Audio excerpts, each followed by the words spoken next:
नमस्ते विद्यार्थियों, डॉक्टर कीर्ति की हिंदी की दुनिया में आपका स्वागत है। आज मैं आपके लिए हिंदी भाषा में व्याकरण और व्याकरण के अंतर्गत मानक वर्तनी यह टॉपिक लेकर आई हूँ। मानक वर्तनी से आपको एग्ज़ाम में कम से कम 2 क्वेश्चंस पूछे जाते हैं और वर्तनी जो होती है इसको सीख लेने के बाद हमारी जो भाषा है वह भी सुधर जाती है, हमारे उच्चारण भी सुधर जाते हैं। तो व्याकरण के अंतर्गत मानक वर्तनी जो है वो क्या है, किसे कहते हैं और इसकी ज़रूरत क्यों हमें महसूस हुई, इन सब चीज़ों को हम देखेंगे। जैसे मानक वर्तनी का मैंने यहाँ अर्थ लिखा है कि किसी भी भाषा में उसके शब्दों को वर्णों से अभिव्यक्त करने की क्रिया को वर्तनी कहते हैं।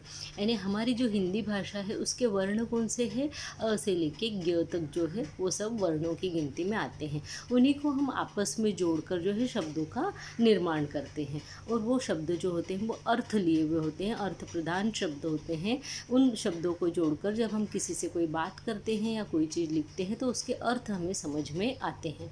अब देखते हैं हम लोग कि केंद्रीय हिंदी निदेशालय ने 1968 में हिंदी वर्तनी का मानकीकरण नाम से एक छोटी सी किताब प्रकाशित की थी। यानी सबसे पहले मानक वर्तनी की ज़रूरत महसूस की गई वो 1968 में। तो 1968 में ऐसी एक छोटी सी किताब जो है वो बनकर आई थी। यह हिंदी के मानकीकरण का प्रथम प्रयास था जिसका मुख्य आधार टंकण था, क्योंकि टंकण यानी कि टाइपराइटर। तो पहले जो है टाइपराइटर आए, टाइपराइटर के ऊपर जो है टाइपिंग किया जाता था। किसी भी चीज़ को जब हाथ से नहीं लिखना है तो उसको टाइपिंग करवाया जाता था।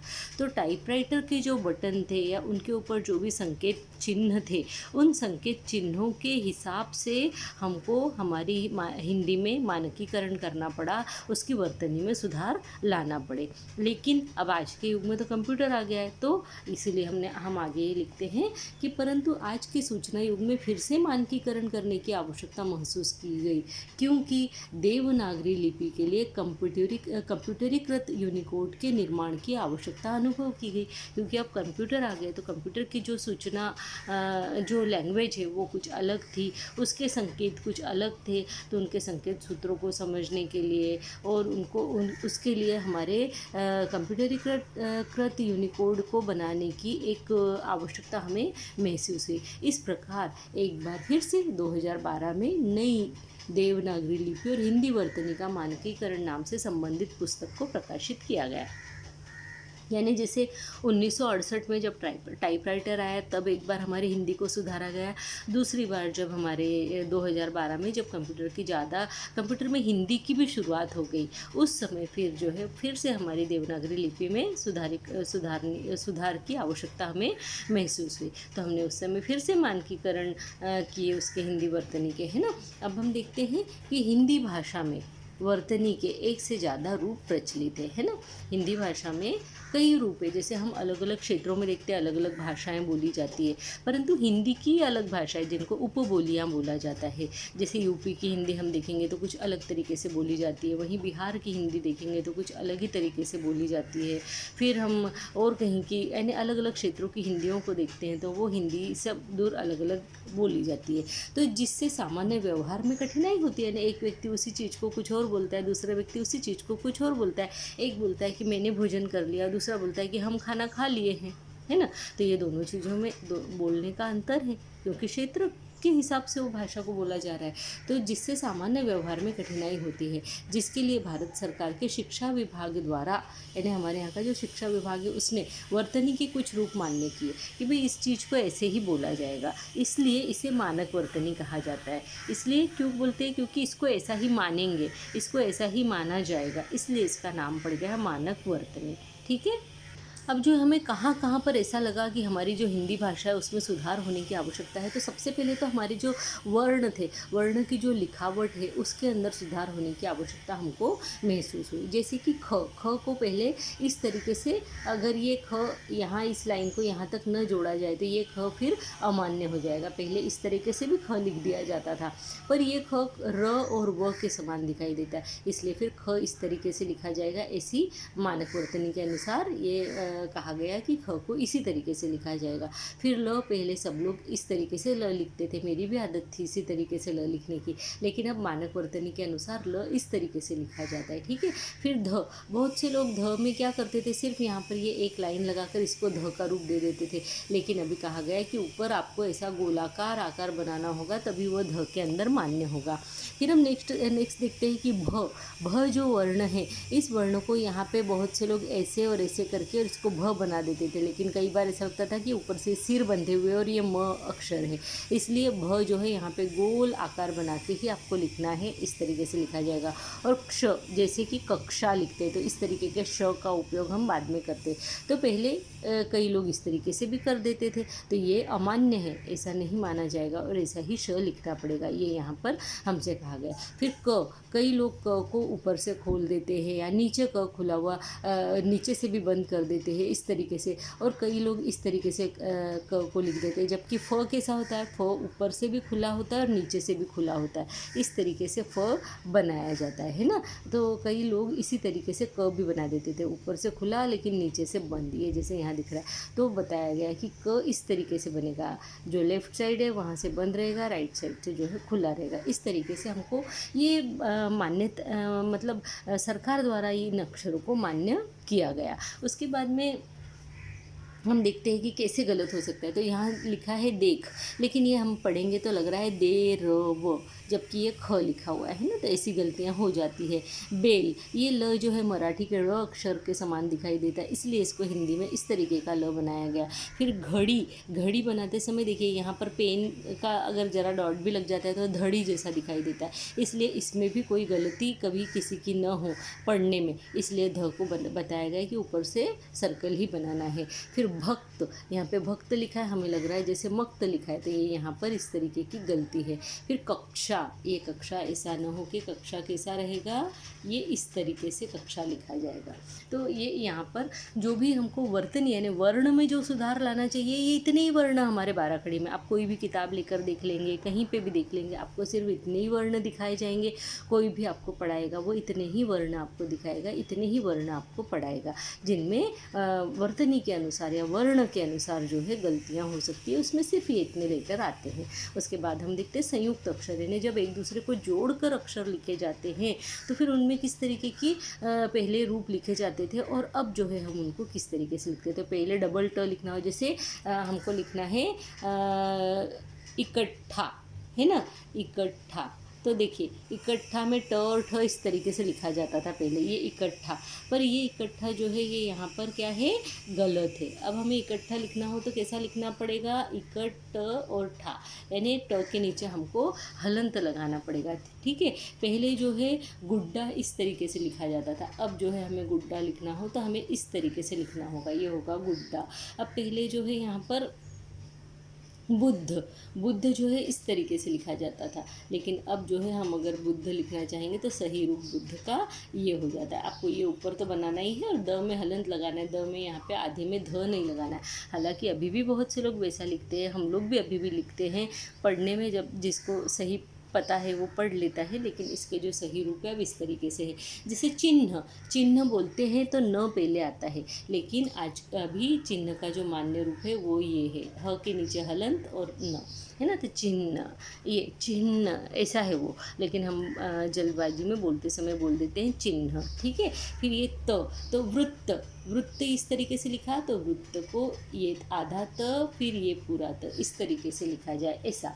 उसके बाद में यहाँ वक्ता लिखा है, तो वक्ता को इस तरीके से, ये जो मान्य रूप ये है, न कि ये है ना, तो वक्ता कैसे लिखेंगे हम, व आधा क और फिर ता, तो ये हो गया वक्ता, इस तरीके से लिखा जाए। फिर यहाँ पे जो है हमें शीघ्र, तो घ आधा लिखा हुआ र लिखा है, तो घ को आधा नहीं लिखा जा सकता है ना, खड़ी पाई वाले अक्षरों को हम आधा लिखते हैं लेकिन शीघ्र को इस तरीके से नहीं लिख सकते, तो र को लिखने के अलग अलग तरीके, ये वाला ये शीघ्र हो जाएगा, ठीक है। और र के कौन कौन से रूप है, एक तो ये वाला रूप है, फिर एक डबल, फिर ऊपर र की रे, किस तरीके से वो आगे मैं आपको बताऊंगी।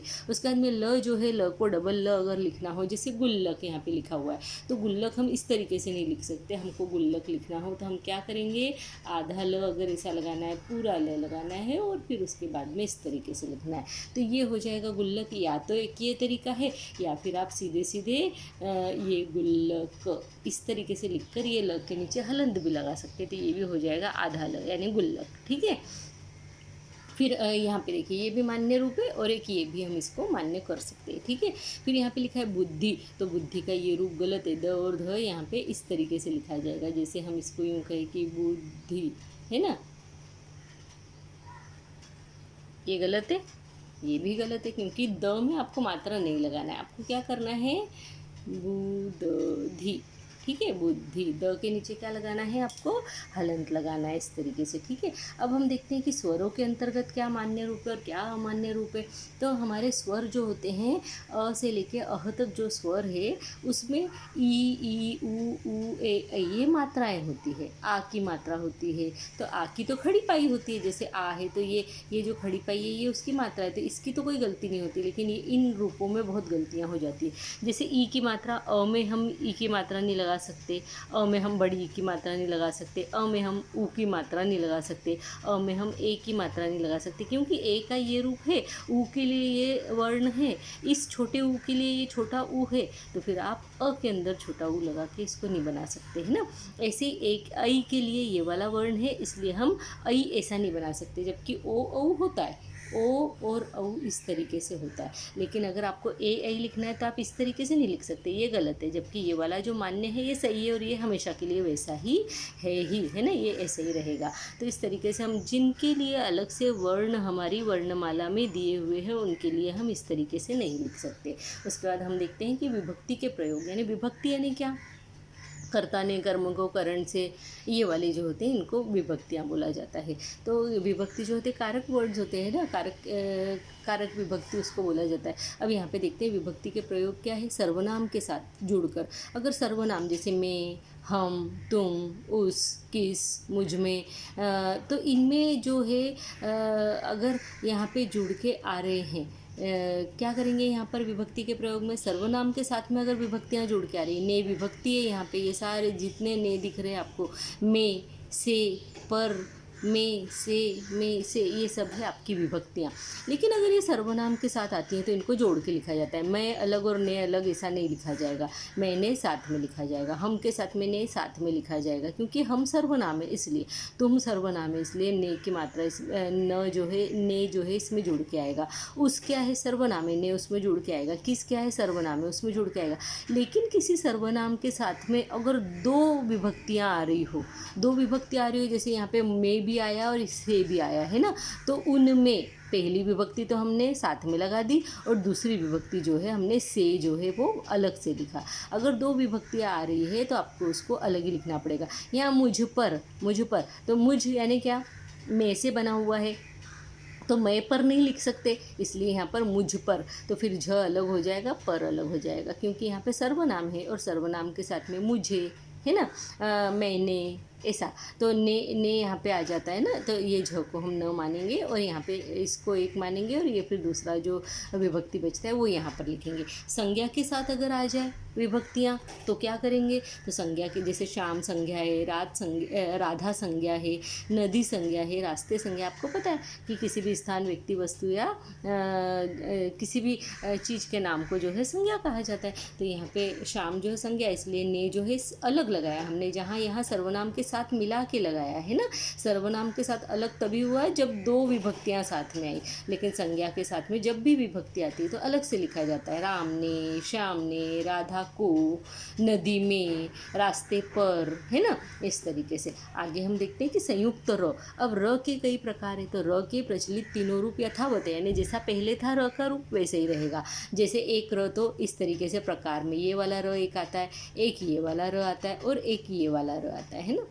राष्ट्र, ट्रक, ये धर्म, है ना, कर्म, प्रकार, प्रकाश, है ना, इस तरीके से ये वाले, इनकी जगह पे ये जो श्र है, ये श्र इस तरीके से लिखा जाएगा ना, ये श्र ऐसे, तो श्र में इस श में इसको लगा के श्र नहीं बनाया जाएगा, ये भी कहा गया। तो श्र हमको हमेशा ऐसे ही बनाना है, ये भी एक यहाँ पे नियम हमको पता पड़ता है। श्र आप ऐसे नहीं लिख सकते, ये श्र उसके लिए अलग से जो है लेटर दिया हुआ है। आइए हम आगे का देख लेते हैं। अब हम यहाँ पे क्रिया के रूप देखते हैं। तो क्रिया क्या होती है? वर्ब होते हैं। जितने भी वर्ब होते हैं या एक्शन वर्ब्स होते हैं वो क्या होते हैं कि उनके अंदर हमारे हिंदी में किए, गए, खाए, लाए, तो ये पहले इस तरीके का ये वाला ये भी यूज़ किया जाता था, इसके ऊपर मात्रा लगा दी जाती थी सब जगह पे, है ना। हुआ को हुआ हम इस तरीके से भी लिख सकते थे। रुपए, इस तरीके से रुपए पहले ऐसे ही लिखा जाता था। लेकिन अब इन सब चीज़ों को अमान्य कर दिया है, गवर्नमेंट ने बोले हैं कि ये चीज़ें रॉन्ग है, अब हमको इस तरीके से लिखना पड़ेगा। जहाँ पे भी ये वाला ये के ऊपर जो ये वाली मात्रा यूज़ की जाती थी, वहाँ हर जगह हम ये वाला एडी का ये यूज़ करेंगे, ठीक है। और नई जैसे इस तरीके से लिखा जाता था पहले, तो अब नई का यही रूप मान्य किया गया है। फिर हुआ पहले लिखा जाता था, ये भी सही माना जाता था, ये भी सही माना जाता था, लेकिन अब मानक वर्तनी के अनुसार यही रूप सही है। हुई, बहुत से लोग हुई इस तरीके से लिखते थे, अब हुई का यही रूप मान्य किया गया है ना। अब हुई ये दोनों सेम है, उनके लिए यही चीज़ लिखी जाएगी। फिर हम देखते हैं अनुनासिक का प्रयोग। अनुनासिक यानी जो शब्द नाक से बोले जाते हैं उनको अनुनासिक शब्द बोलते हैं। जो बिंदी होती है उन्हें अनुनासिक शब्द बोला जाता है। तो पहले हिंदी इस तरीके से लिखा जाता था, मैं अभी भी कई बार इस तरीके से लिख देती हूँ हिंदी को, क्योंकि ये मानक वर्तनी तो अभी बनी है, इसलिए मेरी तो पहले की आदत है लिखने की, मैं ऐसी ही अभी भी लिखती हूँ, फिर उसको कट करती हूँ, फिर इस तरीके से हिंदी लिखती हूँ, है ना। तो अमान्य, ऐसा हिंदी अब अमान्य हो गया। अब आपको एक बिंदी लगा के हिंदी लिखना होगा। गंगा, पहले ग आधा इधर लगा के और ये वाला ड लगाया जाता था, इसको गंगा लिखा जाता था। अब जो भी पंचमाक्षर है ना, पंचमाक्षर यानी क्या, तो पंचमाक्षर मैं आपको बताती हूँ, जैसे क, ख, ग, घ और ये न जो है पंचमाक्षर, च, छ, ज, झ और ये न, है ना। फिर ऐसे ट, ठ, ड, ढ और ये न, फिर ये त, थ, द, ध और ये क्या हो गया न। तो ये जो भी न वाले हैं ये सब पंचमाक्षर है। ऐसे प, फ, ब, भ, म, तो म भी आएगा यहाँ पे, ये भी पंचमाक्षर में आएगा। तो इन सब पंचमाक्षरों के जगह पर जो है ऐसी बिंदियों का उपयोग किया जाएगा, ये हमको बताया गया। हिंदी तो हम इस तरीके से लिखेंगे। गंगा, तो ये जो न यहाँ पे ये वाला न आया है, इस न को हम लोग इस बिंदी में लिखेंगे। ठंडा, ऐसा भी ठंडा पहले लिखा जाता था, बहुत जगह बुक्स में भी आप देख सकते इसी तरीके से लिखा जाता था, लेकिन अब जो है हम इस तरीके से लिखने लगे। चंचल, पहले चंचल, न अण ये वाला न है ना। तो फिर यहाँ पे इसको अब इस तरीके से लिखने लगे। कंकर, तो कणकर, पहले न बनाया जाता, अब हम इसको कंकर इस तरीके से लिखने लगे। तो ये सारी चीज़ें हमको ध्यान में रखना है। योजक चिन्ह आपको पता है ना कि इसको योजक चिन्ह बोला जाता है, हाइफन बोला जाता है। तो द्वंद्व समास में पदों के बीच ये योजक चिन्ह, अब ये मैंने यहाँ यो लिखा है, मतलब इसका मतलब है योजक चिन्ह रखा जाएगा। यानी द्वंद्व समास ऐसा समास जिसमें दोनों ही बराबर होते हैं, कोई कम नहीं कोई ज़्यादा नहीं, है ना। जैसे राम लक्ष्मण, शिव पार्वती, माता पिता, ये देख रेख, चाल चलन, हंसी मजाक, तो हंसी मजाक के बीच में भी क्या आएगा, हाइफन आएगा। लेन देन, पढ़ना लिखना, खाना पीना, खेलना कूदना, ये सब एक दूसरे के पर्याय है। एक के बिना दूसरा अधूरा है, राम के बिना लक्ष्मण अधूरा है, शिव के बिना पार्वती अधूरे। देख रेख, दोनों एक दूसरे के साथ में ही आते हैं। देख रेख का मतलब एक ही होता है। उसके अलावा हम कहें माता पिता, तो माता पिता दोनों शब्द क्या है, एक दूसरे के पूरक है ना, एक के बिना दूसरा अधूरा है। इस तरीके से इन सारी चीज़ों में हम देखते हैं कि जो द्वंद्व समास के अंतर्गत आते हैं। जब आप समास पढ़ेंगे तो आपको पता पड़ेगा तत्पुरुष, अव्ययी भाव समास, तत्पुरुष समास, द्वंद्व समास। तो इन सब चीज़ों में फिर हम देखते हैं कि द्वंद्व समास के अंतर्गत हाइफन लगे हुए वर्ड्स आते हैं। तो जो भी द्वंद्व समास के अंतर्गत आते हैं उन सब में हम क्या लगाएंगे, योजक चिन्ह, अर्थात ये हाइफन लगाएंगे, ठीक है। फिर उसके बाद में हम देखते हैं सा या जैसा, ये चीज़ें जब हम लिखते हैं तो इनके पहले भी हमको योजक चिन्ह का यूज़ करना है। जैसे तुम सा लिखना है, अरे वो तो तुम सी दिखती है, तो तुम सी, तो तुम हाइफन सी। तुम सा, वह तुम्हारा लड़का तो तुम सा दिखता है, तो तुम हाइफन सा। राम जैसा, वह राम जैसा है, तो राम डैश जैसा, है ना, डैश मतलब योजक चिन्ह। वह चाकू सा तीखा, चाकू सा नुकीला है, तो चाकू सा, है ना। ये हो गया तीखा सा। अब तीखा और सा के बीच में हम यहाँ पे क्या लगाएंगे, हाइफन लगाएंगे, तो ऐसा लिखेंगे तीखा सा, ठीक है, इस तरीके से। फिर उसके बाद में प्यारा सा, आप सा, कन्हैया सा, हम लोग बहुत से ऐसे चीज़ें बोल देते, प्यारा सा, है ना। तो इन सब में हम लोग क्या करेंगे, योजक चिन्ह का उपयोग करेंगे। लेकिन जैसे ही तत्पुरुष समास आ जाएगा तो तत्पुरुष समास में योजक चिन्ह का प्रयोग केवल वहीं किया जाना चाहिए जहाँ भ्रम की स्थिति पैदा हो रही हो। अब भ्रम की स्थिति कहाँ पैदा होती है, जैसे हम देखते हैं कि भूतत्व, भूतत्व यानी क्या, जैसे भूत के समान, है ना, उसके अंदर तो भूतत्व दिखाई देता है, यानी वो भूत के समान दिखाई देता है।